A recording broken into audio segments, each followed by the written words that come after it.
Hi guys, good morning. Isang magpagpalang araw sa ating lahat. Welcome back. Sana'y nasa mabuti kayong kalagayan. For today's video ay mag tricep exercise tayo. Ito yung paraan ng tricep exercise ko. 40 repetition, 5 set tayo. So, araw-araw mag-iibang program tayo. Bukas iba naman. So, medyo magulo lang yung background ko, pero hindi tayo mag-focus dun sa background natin. Mag-focus tayo dito sa pag-exercise natin para hindi masira yung exercise natin. Okay? So, 40 repetition. Medyo mahirap pero sige lang, kaya-kaya natin to. Okay. So, home workout na lang tayo palagi kasi ito na yung nakasanayan natin. Masaya rin naman dito sa bahay, lalo na pag may dedikasyon ka talaga sa pag-exercise mo. So, ang gusto kong maitayo ngayon yung pagparasan ko kasi wala akong mapaglagyan ng baras eh.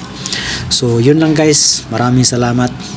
God bless you sa ating lahat. Have a nice day, bye bye.